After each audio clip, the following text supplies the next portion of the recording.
So you guys want to do some PCB design? All right, let's go.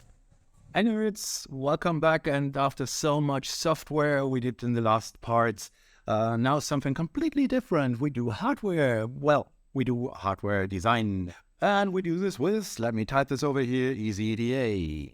Probably all you guys have been here before, saw this website and thought, well, can I use this? Is this good? Is this any bad? Well, to me it's one thing. It's enough. I don't need Altium to do my PCBs. I don't need Eagle to do my PCBs. I will not use KiCad to do my PCBs. No, I won't. I'm totally fine with what EasyEDA gives to me. I already can see the comment section going wild here because everybody will have an opinion over here. And that's good. There are no wrong opinions. If you're fine with KiCad, please do. If you're fine with Altium, nice. Keep going. If you like Eagle, be my guest. I do EasyEDA over here, and this will be very much centered around EasyEDA. There are a few things that I really like, and I think I want to go for that, and I want to explain why I do like these things and how to use them. Yeah, let's jump right in, huh? The recording setup for this one is a bit ghetto. I'm only using my notebook here, and let's hope the Adobe Audio Cleanup does what it should, and you guys can understand me. I imagine you already made an account. You can do this somewhere over here where my head is. Yeah, you see I'm already logged in. And if I want to start, I simply go over here and click EasyEDA Designer. I use the Standard Edition. I don't use the Pro Edition. Click this one, and you're ready to go. You don't have to install anything. Everything from here on is web-based. And to me, this is a huge advantage. Not only I have all my projects over here at my fingertips, I also have all the parts online in a library without downloading anything, without having to keep up with stuff. And if you want to feel more like a desktop, you simply press F11. And on Firefox, this remove the address bar and the stuff over there. So now I have the whole screen, and to me, this feels like a desktop application. You'll see this in a second when we start to do stuff over here. The cloud thing goes a bit further, even more, because you can share your project with other people. I've got something here from Electronics Canaria. This is Richard from Learn Electronics Repair, or over here, TCUT. I can't tell you this right now, but we'll get to that soon. You can use roles on what the people can do. Maybe they can only check your work. Maybe they can work on your stuff. And for collaboration, this is pretty neat. Well, isn't this a Chinese cloud? Yeah, it is. Doesn't the Chinese steal your stuff? Well, if I had a really high-end commercial project on that one, I probably won't use the Chinese cloud for that one. But for my stuff, guys, really, this can't be any worse than Facebook or stuff like this. And the upside is I have everything over here. I don't have to care about backups. They do this for me. I have a version thingamajig in here, and I don't see any downside in using this. By the way, it's free. This doesn't cost a thing. So yeah, if you want to try this out, there's no loss for you. And let me make this clear. This is not a sponsored video. This is my opinion for all this stuff. So yeah, this comes from the bottom of my heart. EasyEDA guys, I love you. To me, the easiest way to show you how to use this stuff is do a project with you. Well, currently I don't have anything in the pipe where I said, okay, this is small enough or easy enough to show you guys how to do stuff in here. So we'll have a bit of a synthetic project here. This will be some where we have some playing around with stuff, and I have something for you here. Let me show you. In my projects, I use a lot of ESP8266, ESP32 CPUs. And I was looking for a programmer where I only have some pogo pins coming out of it, and it connects to a board via test pads, and I do the initial programming, you know, everything that has OTA or not, and simply flash it into the machine while easily holding it down to the PCB, flashing the initial code, just releasing it, and be ready to go. So I have here the schematics of a Wemos D1 Mini. So one of my favorite ESP8266 pre-made boards. And we're going to steal from there. So if you ignore the ESP8266 over here, there's a system. There's not much we need to do for a programmer. Over here is the USB to serial chip. This is the GH340C. And of course, we need a mini USB connector. We could use USB-C to mini USB. Currently, yet in this moment right now, mini USB is still my favorite. We'll see how this is done while we do the layout later. The D1 has one nifty feature. It can reset the CPU and get it into a programming mode all by itself. And they're doing this by using some signals over here at the CH340 and using these two transistors over here to generate the reset and GPIO 0 state. And we were going to copy the two because I'm lazy. And of course, everything over here runs 3.3 volts. There's no 5 volt on an ESP8266 or ESP32. So we need a little voltage converter. Over here you see U1 is a ME6211. It's a LDO something converter. So these components will be needed on our board. And the interesting part, we won't need them on a CPU board anymore because we only need them for programming. You don't need those for anything else, just only for programming. And this is the reason why I normally don't go for Wemos D1 boards, because you have them on your board. They take power, they use power. The CH340C needs some power, even if it doesn't do anything. And by removing them from my boards, I can save some microamps. Again, this is a pretty much synthetic project. We're going to build this now, and let's see how we do this the best way in EasyEDA. Since we're pretty much stealing here from an existing schematic, this should be easy. So let's drop the components on the board and let's see how this goes.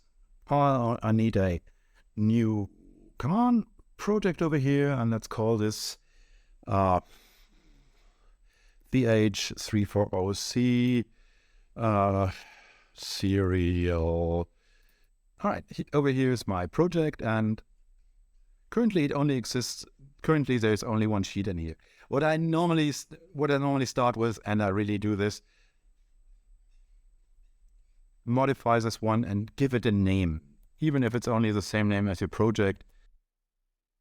And since I'm a bit OCD over here, I even give it a title. And maybe you want to put in your company. To me, this is me. You want to have some more space on your screen, not a problem. Just click on the little one over here, and all your projects are parked at the left over here. So we have even more space, and this already feels pretty neat. I will be flipping back into the schematics right now because you know me, I'm a lazy guy. I can't remember anything. So I'll have to take a peek what kind of circuits, what kind of chips we're going to need. Let's start with the CH, with the USB to serial thingamajig. I don't go to the common library, I go to the library itself over here. This is the library part. And now you simply put on over here CH340C. Let's see what happens. Here's the first important thing. At this point, you have to know if you want to let JLC PCB do the assembly. If you don't, this is not a critical step over here. You know, you want to let JLC PCB do the assembly itself. That's something we have to take care about here right now. This is important because over here you see one thing, JLC PCB assembled. If it's not available for assembly, you get stuck in a half-done board. So let's see if I click on this one. Down here, it should tell me there's some info over here. And this is good info because they have 30,000 pieces of them in stock, and the SMT service has 18,000 something available right now. So it's a good probability this will be available when we put the board into production, even if we need more than 5 or 10 or 100. So this is a good start. Let's drop this over here. I'll simply place it in my schematics over here, and I don't do anything with this, because I want to have my components ready before I do anything else. I'll do this right now. We'll be going back and forth to the schematics, and I'll bring you guys in when there's something interesting for you to see. This one is a little chip with the transistors inside, and now I can see a bit more because I see there are resistors on the base already. I was thinking, how do they do that? Why aren't there any resistors? But now it's clear the resistors are in the chip itself. So this is a pretty neat one. And yeah, there are 4,000 pieces of them available, so no problems there. So let's go and place this one. Simply drop it somewhere over here.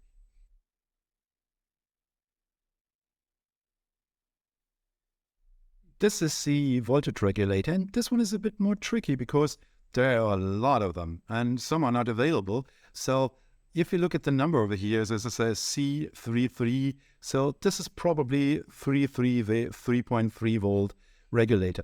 If you're not sure, because who knows this stuff? I can't remember stuff like that. There's always this little icon over here. This is a PDF, and I simply click on it. Wait a moment, and now I have, yeah, I'm outside Chinese mainland. You won't believe it. And now I see this is a 3.3, and it tells me over here 300 milliamps, fixed 3.3 volt, positive, blah, blah, blah, blah, blah. So this is absolutely fine with me. This is such a great service over here because you have everything at your fingertips. You don't have to go out and look at the data sheet. Yeah, all right, let's stick with the project. Let's go for the 3.3 over here. Place it somewhere over here. What else do we need? We need a USB port with USB jack. All right.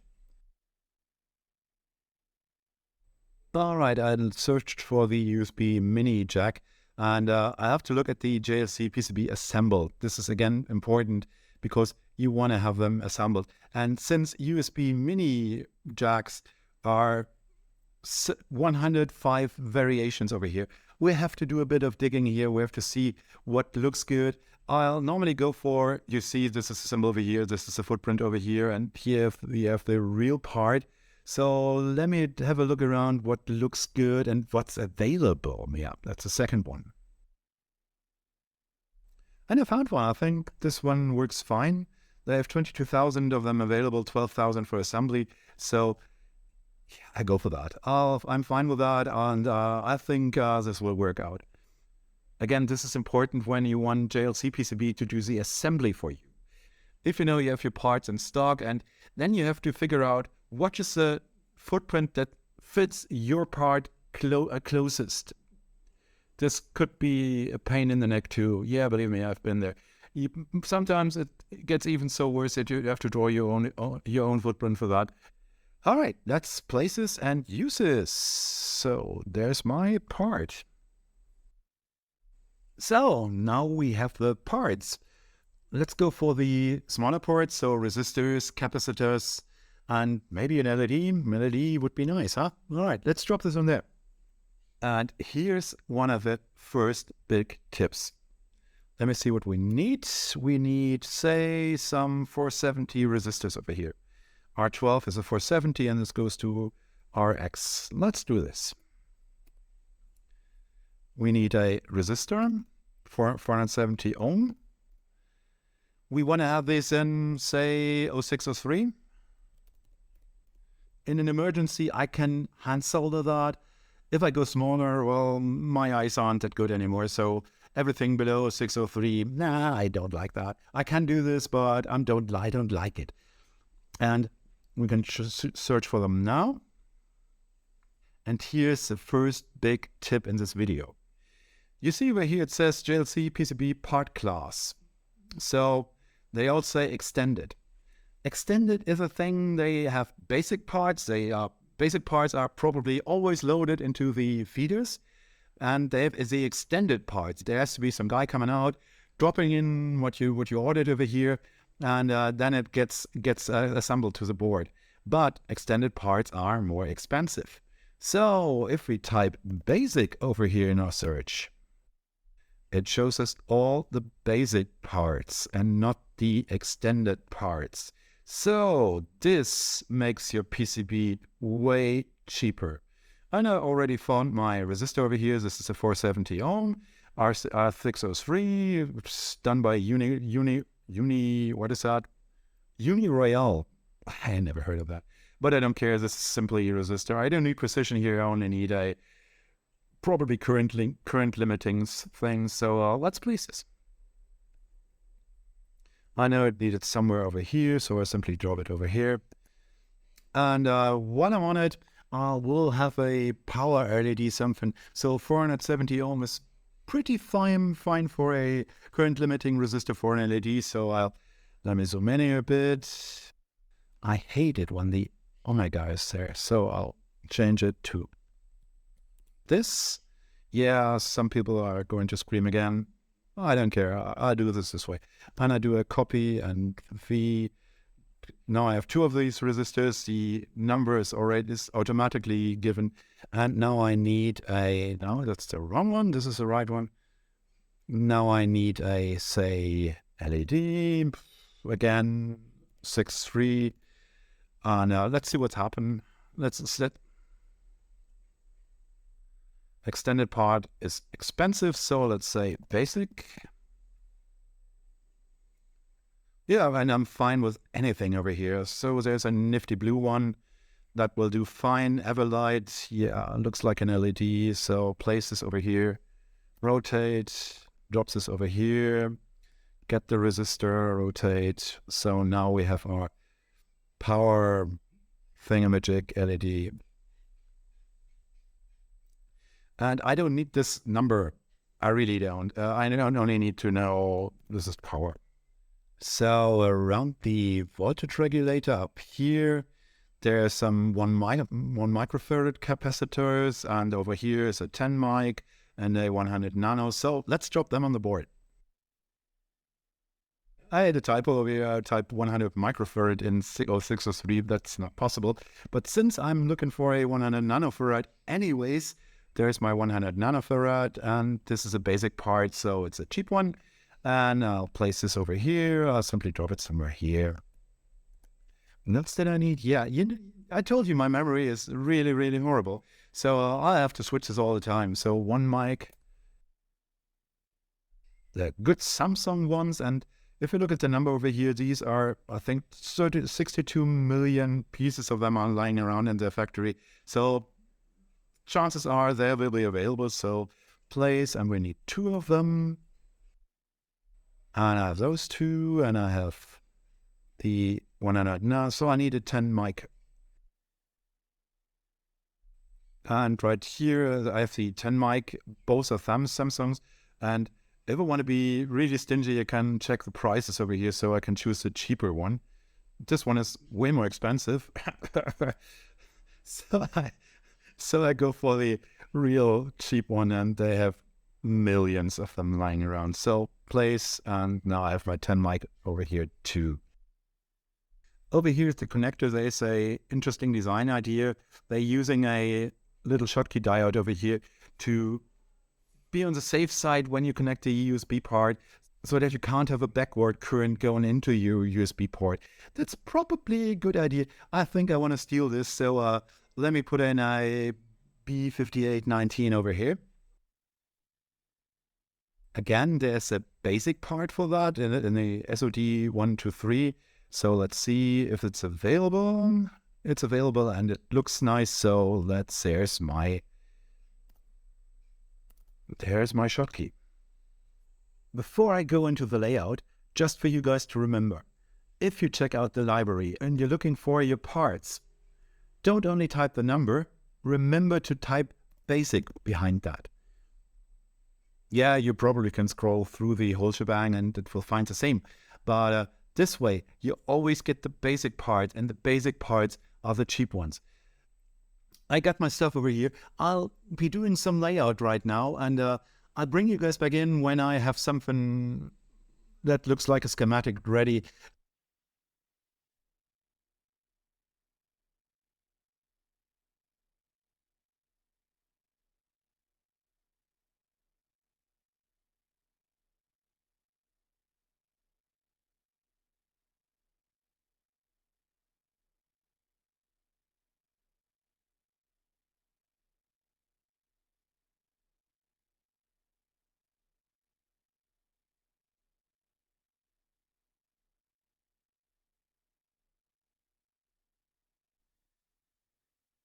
All right, in real time, this was about 8 minutes to root this. This is really, really simple stuff over here. And you know me, I'm always the guy who does this net thing. I don't have any long lines going through my stuff over here.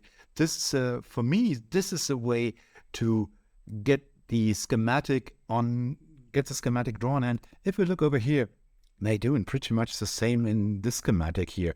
They have nets everywhere. So for you who don't know what nets are, and you probably guessed it from what I was doing over there, these little things over here are nets, TX. This is a net. This is something it has one end, and in this case it has, let me see if I can search for it, components name, net label, and if I search for TX, I see there's one TX and find next, and there's another TX, and I see I have two of them over here. I have 2 times TX on this schematic. Of course, I could have drawn a line from here to over here. So you already see that this would be very, very crowded, and you would have lines all over the place without telling you anything. By giving these net labels good names, again, this is the same with programming. Give them names you understand, but by giving them names you really can relate to. TX is sure, TX is a transmit, RX would be the opposite, it would be receive. By the way, this is right over here that I took the RX pin on the TX pin and the TX on the RX serial. You always have to cross over, and this is a blind for me where I'm doing the crossover, so I know connecting to the CPU, this would go to this TX pin and this would go to the RX pin. But yeah, enough of that. I forgot the X's. You know, these little green X over here. These tell the DRC overlaid later, design rule check is the translation of that. Tell the DRC later that we don't use these pins so it doesn't get a hissy fit and screams all over the place and rolls on the floor and tell everybody, well, this is not right. No, it knows. Could I draw all these capacitors in one place? Of course you could. Just the way you like it. To me, this helps to get a logical connection over here. I know that I have to put these 2 capacitors right around where the voltage regulator is. So I'll keep them in vicinity over there. So I can, if I look at the schematics, I can tell, oh, C3 and C2 will go somewhere around the voltage regulator. Same with the USB to serial chip over here. I'll keep those both capacitors in the vicinity. And this was pretty simple. We're simply stealing the schematics from a Remus D1. And what we don't have over here, we have a USB port for the input, but we don't have any outputs. So let me look into my library if I find some pin headers. And here is one thing. All right, there are some pin headers and they are not what we want. Nope. And a big no-no. This library has a user-contributed part where people drawn schematics, pin headers, and they simply put them out there so you can see the author over here. So people can draw the schematics, they put them out there, and now you have the unhappy thing that you have to look around what will work for me. And there's one we can use. This is pin header 6 pin. Let's see how this looks. Well, that works. 1, 2, 3, 4, 5, 6. That looks good. So even if there's a schematic out there yet that isn't assembled by JLC PCB, I only need the pin header over here. This was something where I probably will solder in some pins and simply push them on some paths on the board. So this is fine for me. So place this, rotate. This is the R key. And now I simply drop this over here and call it true MCU. One thing while you're drawing those stuff, you could go for the wire key. This is simply the W, and draw lines over here like this and like this. I think you don't even have to press the W key. If you move over here, it does it automatically. One thing I normally do is I don't draw the wires. I simply grab the I'm going to start here. I simply grab the label and put it on here. And EasyEDA now knows that there's a connection. If I move it out here, you see there's a connection hanging on there, flapping in the breeze. And yeah, normally my connectors would look like this. I think our PCB is done. Well, our schematics are done. So yeah, I know there are some people over here that will now go into some really making this pretty. Be my guest if you like. It depends on how much I want to put into some schematics over here. I know this is something where I go for, all right, I only need this one, so I won't go for the making stuff pretty face over here. Just to show you how we do that, there's a tool over here. This is a rectangle thingamajig, and I can draw something over here and make it look like that. And then I go for the text, and I drop over here and say power LED with current limiting resistor. Yeah. I like to draw schematics. I don't like doing this stuff. If you're into this stuff, please be my guest. You can spend hours making this pretty. I simply don't right now. But talking about doing the PCB, let's do this. And in EasyEDA, this is pretty simple. You have a button over here, convert schematics to PCB. Maybe we should save this first. It's always a good idea. Connecting to server down here, saved successfully. And if I go for convert to PCB, and there's my PCB. Yeah, we're done. Thank you for watching. No, not quite. You're not done yet. All right, first things first over here. It tries to guess what size I'm going to need. Right now, I don't know what size I'm going to need.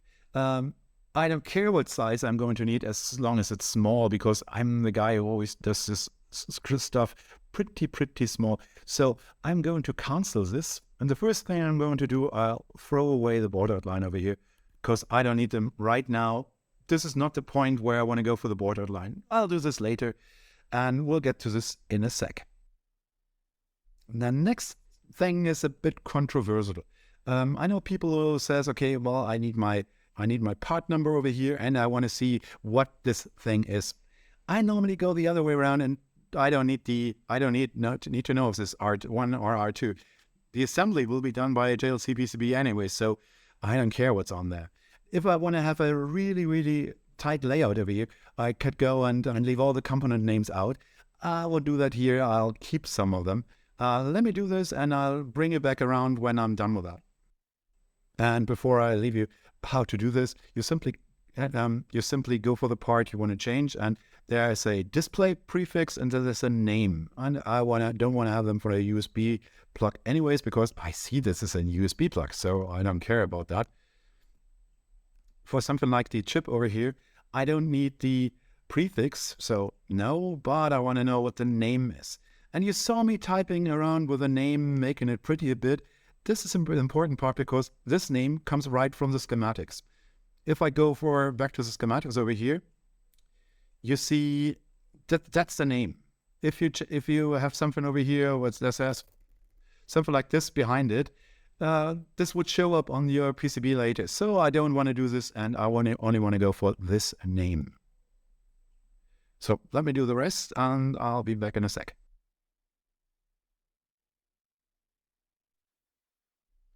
Let me bring you in here for a second. This is the little voltage regulator, ME6211. And you see, now I have the description over here. I want to have this over there just for references. I don't need to know if this U2, U17, U something. I simply want to know what's on the board. So if I look at this later, I can tell, oh, there's an ME6211. And you see, the little chip is really small, and the description is probably double the size of the chip itself. What I can do over here, there are font families over here, and for this I have to select only the ME6211, the string over here. If I go to font families over here, I can select another one, and the Nodo Sans Super Dingy Light is way smaller, and to me way better readable. And this is normally the one I go for. So if you want to change those, I'll do this with the caps right now. Let me do this over here. I don't need the display prefix. No, I only need the name. Yes, because I want to know what capacity they are. And you see this is already really, really big. I select this one. I select this one. I select this one. And yeah, you can't draw a rectangle over there. You simply have to select them and keep Control pressed. So I've selected them over here. Now I can go for Noto Sans, blah, blah, blah, demi lights. And while they're selected, I can move them all at once. So I can place them in a neater spot over here. So this looks nice. Let me do this for the rest and I'll get back to you guys.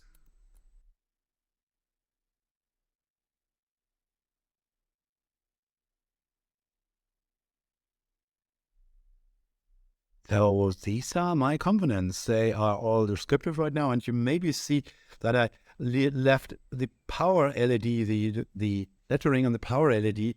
I left it in a bigger font so that you can see it. Yeah, these are pretty slim. They are really, really tiny, these writings over there. So how do I get this? Isn't it easy? And I can go for root and auto root from here. There's one saying, and this is a pretty true one: never trust the auto router. Never. Simply don't.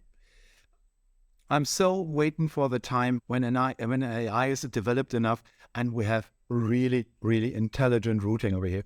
But auto routers, no, I don't. Simply, please don't. And for me right now, I haven't found a better way to do the routing over here. I simply do this by hand. All right. The next part is rearranging the stuff over here. And you may realize I don't care about the 0 point of the PCB. This is somewhere in the space over there. While I'm rearranging this, I'm looking for the least crossing of lines over here. You see the blue one? These are the rat's nest. It's called the rat's nest. And I will try to minimize the crossovers over here. So something like this is not nice. And this works sometimes. You won't get away with everything, but let me try to rearrange this a bit.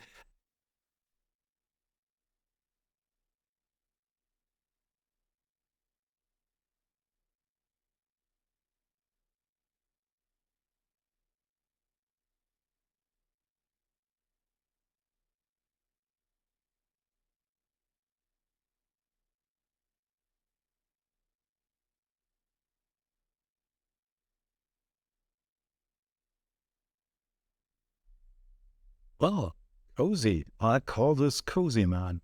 This is pretty neat arranged and is pretty close by everything. This is a good starting point. I save this right here over now. And what I'm going to do next, I'm going to switch off the top silk layer and the bottom silk layer so that I see only the paths. I don't want to see anything else. I don't need to see anything else because all the schematics are there. They're included in here. And what I'm going to do now, I'm going to start routing. And there's one parameter when you start routing that's the important one. This is the track width. The track width is always the one that's interesting. If it's a space and there is no reason to not do that, simply use the widest tracks you can get away with. For this layout over here, the standard routing width in EasyEDA is 10 mil. I'd say you can go up to 16 easily on that one. Why do I do that? Why do I update the track width? Because wider tracks have a lower resistance, so they can transport more current. We won't have big current spikes over here, but if we have them, why not use them? Thinner tracks tend to break easier because, there's simply less copper over there. If I have more copper, nice. I like more copper. So I'll do a time lapse of this again and bring you back, guys, when I'm doing something interesting. You're seeing these over here. These are the power tracks. This is a 5-volt rail. And this should be as thick as you can draw it. This will carry all the power. And power drops on this, you don't want to have power drops on that. For now, I'm leaving G&D alone because we'll have a float fill anyways. So I'll concentrate on everything that's not G&D right now. Let's see if we can get there. You see this over here. This isn't aligned. No, I can go on and I could go and repositioned it, but you see this won't fit in the raster here. So I won't bother with that. I simply go for the track tool. This is W. Click one. Go somewhere in the middle, click another time so I have it settled over there. And then I do the final connection so it has a little bounce over here. This is fine for me. And you see 16 mil for the track width here is pretty fine because it's the width of the chip itself. So that works for me. Over here, I want to go along with the ground track and I want to connect this way. Again, I'm skipping everything that's ground over here because let's see what the flood fill does.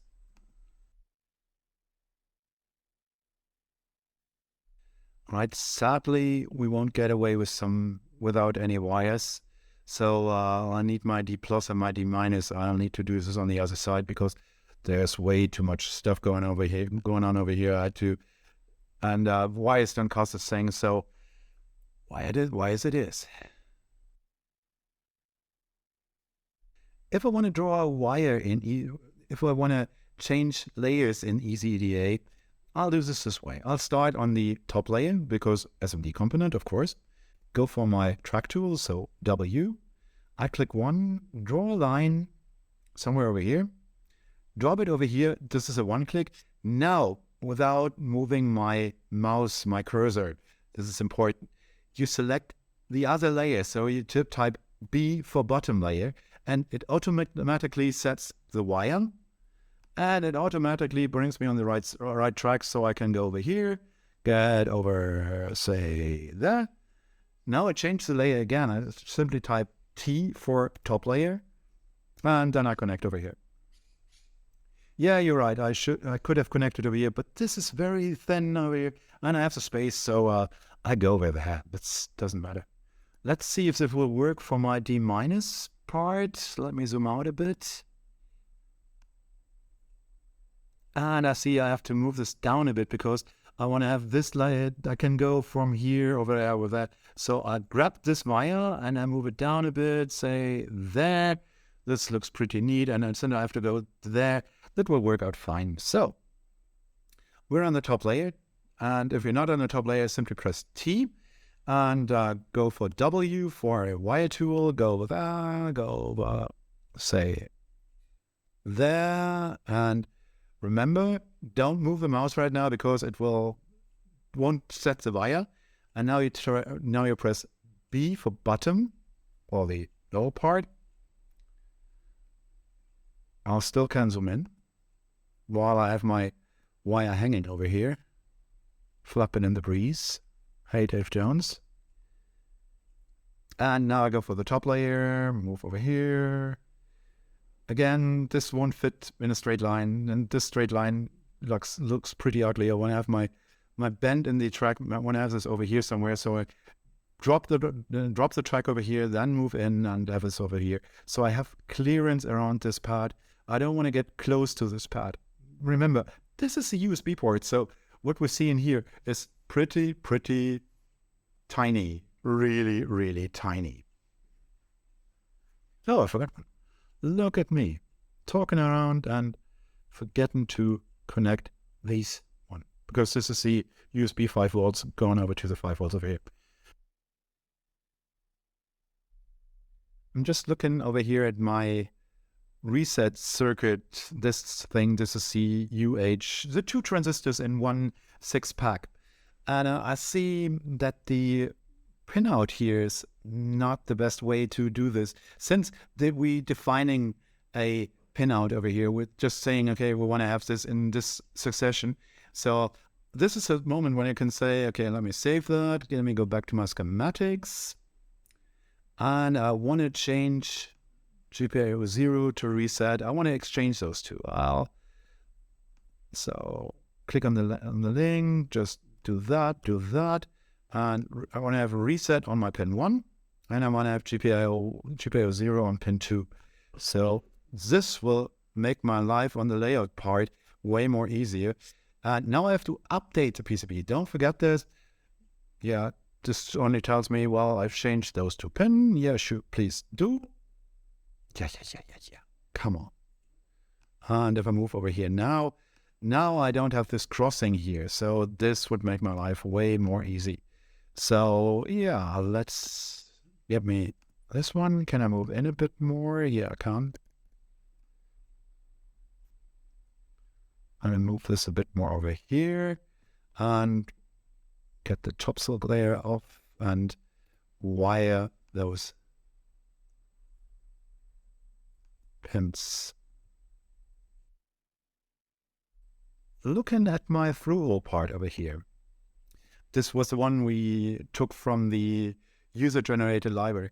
They did pretty well here, but there's one thing that's nagging me, and this is the hole size over here. Of course, this is a good idea to start with a squarish one, so you can define this as pin 1. But see those pins?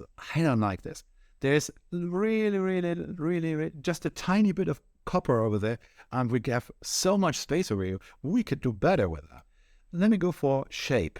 I want to have an oval over here, and I want this oval, say, 90 mils width. And of course, it's the wrong way around. Let's keep this at 65 and go for 90 over here. Now you have nice, juicy pads over here. This is something where you can solder easy, even especially if you have pin rows over here, pin headers, that always are a bit tricky to solder. And this way around, it's way more easy. If this would be your layout, your thing, you could save these as a new footprint. I do this. Maybe I'll tell you in a later one. And I want to have the hole a bit smaller. This 40 is way enough. So now I have big juicy parts over here. This is easy to solder. And easy to solder is always nice.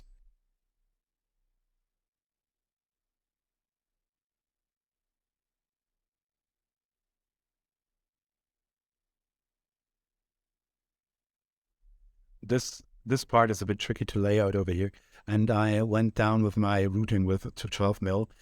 When you do this, keep an eye on the separation over here. So this shouldn't get this close. And this is sometimes a bit playing around.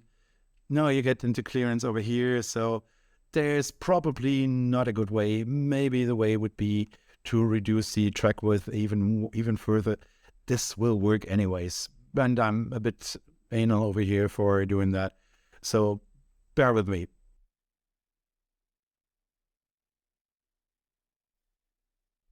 I think I need another wire over here. This is not a problem. I'll simply drop this on the other side. So go for the track tool, W, click 1. Don't move the mouse, click type B for the bottom layer. And I simply can go over here because it's a through-hole component, so it's on both sides. And we're connected. All right, for a cobbled together thingamajig, that doesn't look half bad. Let's see how we can get the final touches over here. We don't have a grout plane, we don't have a board outline, and this is the thing we do next. And since I'm a lazy guy, yeah, I'm so telling you guys, I use tools set board outline over here and let the computer draw the board outline because I'm too lazy to do this. And there's my board outline. Yeah, no clicking around, just simply checks what are the active layers and draws the outline over there. So the big upside is my USB port is peeking a bit outside the PCB. This is totally fine. This is the way I want to have this. And with everything in line, so this is a good start. I can live with that. I'm talking about the ground plane here all the time, so let's draw this. The ground plane is a flat fill. Flat fill means every copper that's not something on here gets connected by a big blob of copper. So we're keeping the copper on the PCB. This has multiple upsides. One is we don't get the copper into the etching solution, so it's better for the environment. And the second one, if you're looking for a thermal coupling over here, that's way better to have the copper on the board because copper transfers heat. That's a good thing. Let me draw the copper area here. There's a tool for that copper area. You simply select what you want to have for that. You could even go for different potentials on different sides. So if you want to have VCC on one side and ground on the other side, you could do this. I do ground on both sides here, and let's go for that. Okay. I'm on the top layer right now, and this is simply a polygon, a very, very strange to draw polygon. You simply couple them together like this and press escape. Don't ask. It's the way it is. And yeah, this looks doable. Yep. I'll do the same for the ground layer, and then we'll tweak this a bit. On the ground layer, on the bottom layer, there is nothing much to see. So let's grab ground, go and draw the same weird polygon over here. Escape, and there we have our flat fill. I have some settings I want to do. I want to set the clearance a bit higher. So I want to go for 20 mil. This is the way I do this. So bear with me.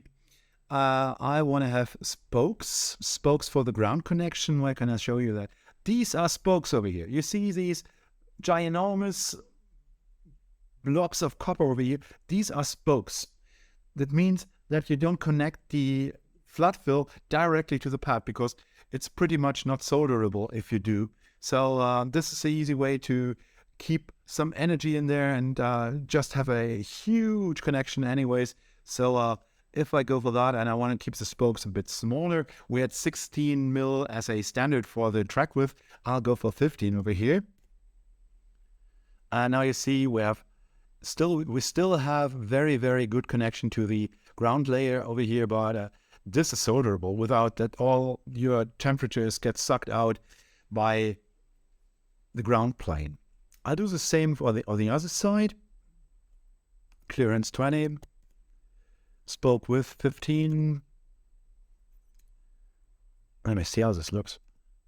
Okay, there's not much to see, of course. And what I can do now, you see there's still a rat's nest over here. You see there's no connection over there. There's no connection over there. We have to tune this anyways, but there's one thing that helps us here a bit. And this is, if I go for a top layer or a bottom layer, it doesn't matter. There's a thing over here, add and remove wires. Click on that and I add my wires, and I keep it all set as it is. Go okay, yes please do. And what it does now, everywhere where the copper layers are on the same height, space, whatever you call this, there will be a wire. So there's a connection over here, and this connection keeps all the stuff together. And you see over here, there's a copper layer on the other side. We can tell by looking at this. There's a fat copper layer over here. And this copper layer over here, there's a connection. This one is connected. This one is connected. What we have to do right now is to take care of these over here. They didn't get connected, sadly, but we can fix this. This didn't get connected.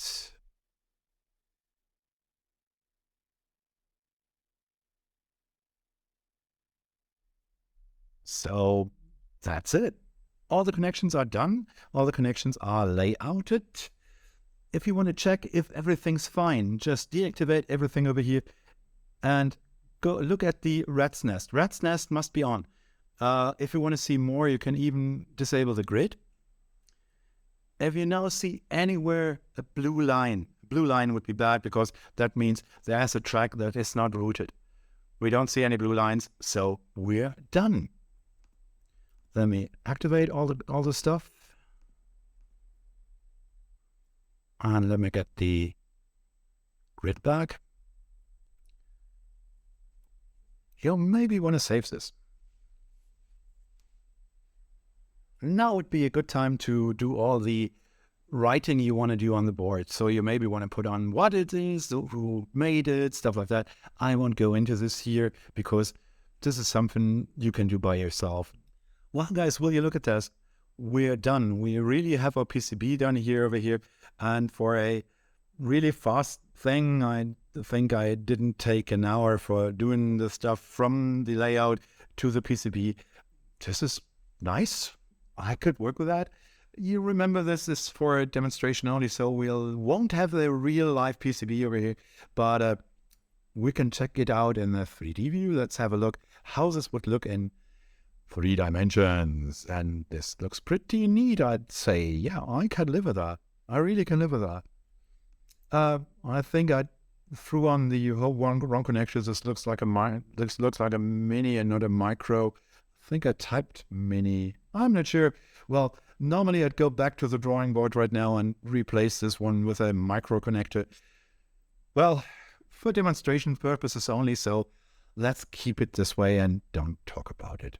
Yo, you got your layout, you got your schematics.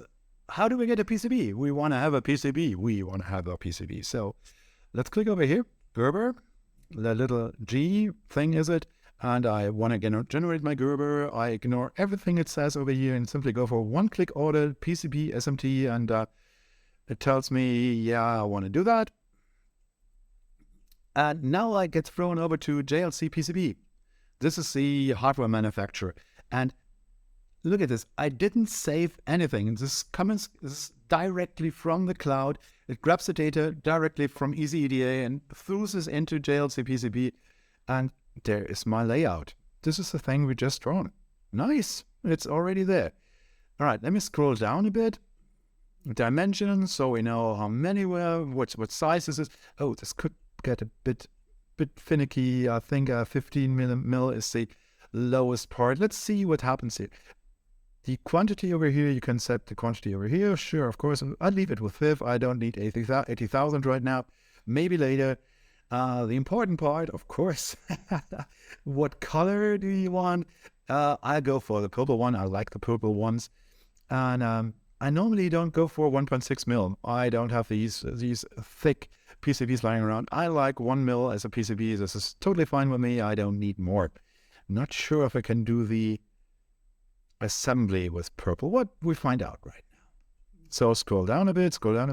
And here's our PCB assembly part. This is the interesting part because we want to have some assembly over here. And I think that I cannot choose economic. Economic is, of course, the cheaper one. It's the pink thing over here. So I go back to black. Black always works in 1 mil. And let's see. Now economic is selectable. So maybe when I stay with black and economic with a black PCB and choose economic, I have no clue why they do that. It's just the way it is. If you can just go for economics, dare say, what's the difference? Click on it if you want to have a deeper look at this. I simply go for okay. Want to have this size assembled and confirm. Yes, my friend, this is my PCB. So next. The BOM, so the bill of materials and the pick and place file, CPL file, is already loaded. Again, I didn't do anything. This is all done in the background by EasyEDA JLC PCB. Now there's my BOM. And I somehow missed the USB part. This isn't already here. So let's try to fix this. I'm going back to my EasyEDA part over here. I'm going back to the schematic and I'll select the USB part over here. And it has a supplier part number here. You see this? Custom categories, supplier part number. I simply drop this in here, copy this number, go back to JLC PCB, drop this number over here, Control V, search. And there it is. There's my part, and I can select it now. Whew! So there's my USB part, and it's in there, and it costs me 23 cents. Yeah, just as I wanted it. The pin header, of course, isn't selected. This is fine. I don't need a pin header assembled over here. I'll do this myself, and maybe I want to have cables on there, so I'm fine with that. Simply say next. The project has unselected part. That's fine with me. There's a placement of our stuff. This looks fine for me. Go. And here's my project. If you see people out there, where's a contract in the background, they never show you the real price. You can't get this for $2. This PCB will cost you over here 26 euros with all assembly inside. And don't forget, you have to pay postage. Postage is a big thing that will cost you too. So best thing to do if you order PCBs, don't order one kind. Just wait until you have, say, 4 or 5 projects running and then order PCBs. Okay, let me save it to my card. I have to tell JLC PCB this is a research, education, DIY, entertainment, and DIY, and then I can save it to card. And I see my PCB itself only costs 181, but the whole assembly part is 24 euros. So it will come up to 26 euros, something. All right, you guys. This is the way I do PCBs. Again, there will be lots of discussion out there how you can do this better, why KiCad is better, why Altium is better, why Eagle is better. You guys, EasyEDA does everything I want, and this really easy way to order my PCBs from them. None of the other way can keep up with that. If you're a fan of Eagle, be my guest. If you're a fan of Altium, be my guest. If you like KiCad, I don't understand why you like KiCad. It feels like Windows 95, and I always feel like I'm being punished when I use KiCad. But this is a pretty easy and pretty nifty way to do your PCBs. Again, this is not a sponsored video. JLC PCB, EasyEDA, LCSC, you guys doing a marvelous job. Anyways, I hope I could show you something out there that you like, that you didn't know, that you thought, whoa, this is a good idea to do this. Remember the basic parts. This is the biggest thing in here because this will make your PCBs a lot cheaper. That's all from me today, guys. See you around in the next one. Keep hacking.